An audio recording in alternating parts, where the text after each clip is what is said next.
صفوان کے گھر کے قریب ایک بڑی عمارت بن رہی تھی جس میں بہت سے مزدور کام کر رہے تھے۔ ان میں عورتیں اور بچے بھی شامل تھے۔ اسکول آتے جاتے وہ اس عمارت میں کام کرنے والے مزدوروں کو دیکھا کرتا تھا، خاص طور پر 14-15 سال کے لڑکے کو جو صبح سب سے پہلے مزدوری والی جگہ پر موجود ہوتا۔ اسکول سے واپسی پر صفوان کے بابا کی گاڑی جیسے ہی وہاں سے گزرتی تو کبھی کبھی بابا مزدوروں کو بلا کر کچھ پیسے دیتے، کبھی جلدی میں ہونے کی وجہ سے آگے بڑھ جاتے، لیکن وہ لڑکا بلانے پر بھی کبھی نہیں آیا۔ پتہ نہیں کیوں صفوان کی توجہ بار بار اس کی طرف کھینچی چلی جاتی۔ صفوان نے کسی سے اس کا نام پوچھا تو پتہ چلا کہ اس کا نام فرقان ہے۔ ایک دن بابا اور دادا نے اپنے مال کی سالانہ زکوٰۃ کا حساب لگایا۔ رقم زیادہ تھی۔ دونوں کا خیال تھا کہ زیر تعمیر عمارت میں کام کرنے والے مزدوروں میں زکوٰۃ کی رقم تقسیم کر دی جائے۔ یہ سن کر صفوان خوش ہو گیا۔ اس نے بابا کو فرقان کے بارے میں بتایا اور ساتھ ہی یہ بھی کہا کہ یہ اس لڑکے کو زیادہ روپے دیے جائیں کیونکہ وہ کبھی کسی سے کچھ مانگتا نہیں ہے۔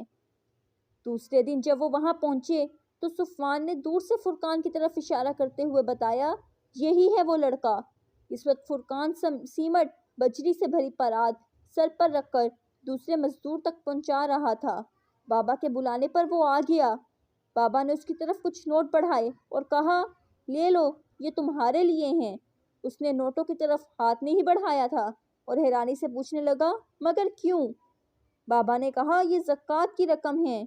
اس نے بابا کے ہاتھ میں پکڑے نوٹ نظر انداز کرتے ہوئے کہا، میں بھکاری نہیں ہوں، نہ میں اپاہج ہوں کہ زکوٰۃ کے روپوں سے اپنے چھوٹے بہن بھائیوں کی ضرورتیں پوری کروں۔ یہ کہہ کر وہ تو پراد سنبھالتا ہوا چلا گیا مگر بابا اور صفوان کو حیران کر گیا۔ صفوان نے بابا کی طرف دیکھا تو انہوں نے کندھے اچکا دیے۔ پھر بابا عمارت بنانے والے ٹھیکیدار کے پاس گئے۔ انہوں نے ٹھیکیدار کو پوری بات بتا کر زکوٰۃ کی رقم مزدوروں میں تقسیم کرنے کی درخواست کی اور کہا کہ فرقان کو تھوڑے زیادہ روپے دے دیے جائیں۔ ٹھیکیدار ان کی بات سن کر مسکرایا اور بولا، وہ لڑکا بھیک، زکوٰۃ، خیرات اور صدقے کے روپے کبھی نہیں لیتا۔ وہ اکثر مجھ سے قرض مانگتا ہے تاکہ بازار میں بریانی بیچ کر کچھ زیادہ پیسے کما سکے۔ میں خود غریب آدمی ہوں، اسے اتنا زیادہ قرض نہیں دے سکتا۔ یہ سن کر وہ دونوں گھر واپس آ گئے مگر اسی وقت بابا نے 20,000 روپے نکالے اور صفوان کو ساتھ لے کر وہ دوبارہ فرقان کے پاس آ گئے۔ لفافہ اس کی طرف بڑھاتے ہوئے کہا، بیٹا یہ قرض ہے، جب تمہارا بریانی والا کام چل نکلے تو آہستہ آہستہ لوٹا دینا۔ فرقان حیرت، خوشی اور آنسوؤں سے بھری آنکھوں سے بابا کو دیکھ رہا تھا۔ اس وقت صفوان کو بے حد خوشی ہوئی جب فرقان نے بابا کا شکریہ ادا کرتے ہوئے رقم لے لی اور گننے کے بعد 2,000 بابا کی طرف بڑھاتے ہوئے بولا، صاحب مجھے 18,000 کی ضرورت ہے، یا آپ 2,000 واپس لے لیں۔ بابا مسکرائے، بیٹا تم کاروبار شروع کرنے جا رہے ہو، اس میں اندازے سے زیادہ روپے لگانے پڑتے ہیں، رکھ لو، ویسے بھی تمہیں یہ روپے واپس تو کرنے ہیں، آج نہیں تو چند ماہ بعد۔ بابا نے 2,000 روپے بھی اس کی جیب میں اپنے ہاتھ سے رکھ دیے۔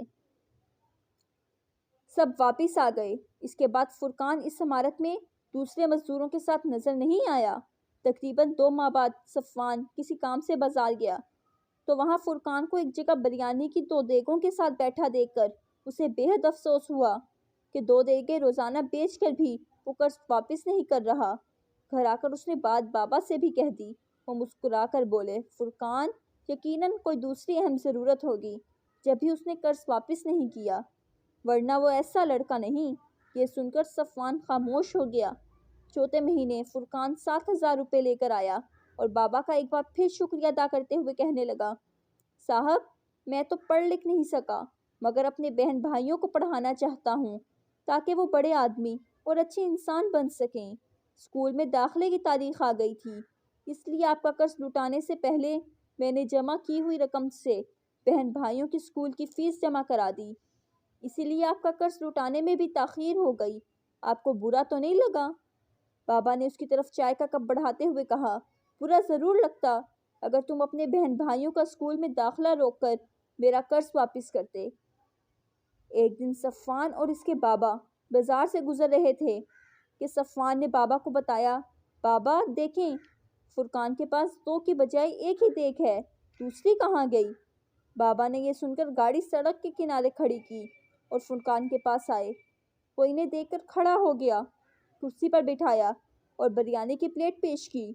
برابر والی دکان سے کولڈ ڈرنک خرید لایا۔ وہ انہیں اپنی دکان پر دیکھ کر بہت خوش ہوا۔ بریانی کھانے کے بعد بابا نے اس سے پوچھا، فرقان بیٹا، آپ کے پاس 2 دیگیں تھی نا، دوسری نظر نہیں آ رہی؟ یہ سن کر وہ گڑبڑا گیا، پھر جھجکتے ہوئے بتانے لگا، صاحب میرا ایک دوست ہے، کچھ دن پہلے بیچارے کے ابو کا ایک حادثے میں اچانک انتقال ہو گیا۔ گھر میں کوئی کام کرنے والا نہیں، فاقوں کی نوبت آ گئی تھی، اس لیے میں نے ایک دیگ اسے دے دی تاکہ وہ باعزت طریقے سے روزی کما سکے۔ جس طرح مجھے بھکاری بننے سے بچایا تھا، بالکل اسی طرح میں نے اپنے دوست کو بھکاری بننے سے بچا لیا۔ بابا نے واپسی پر صفوان سے کہا، تم اکثر پوچھتے ہو نا کہ بڑا آدمی کون ہوتا ہے، بڑا آدمی کیسے بنتے ہیں؟ بیٹا، حقیقت یہ ہے کہ میں نے اپنی زندگی میں فرقان سے زیادہ بڑا آدمی آج تک نہیں دیکھا۔ دولت، گاڑی، بنگلہ، بینک بیلنس رکھنے والے لوگ بڑے نہیں ہوتے، بلکہ خوددار، محنتی، ایماندار اور انسانوں کی خدمت کرنے والا بڑا آدمی کہلانے کا مستحق ہے۔ یہ تھی میری آج کی سٹوری۔ مجھے امید ہے کہ آپ کو پسند آئی ہوگی۔ پلیز لائک کریں، کمنٹ کریں اور اپنے دوستوں میں زیادہ سے زیادہ شیئر کریں۔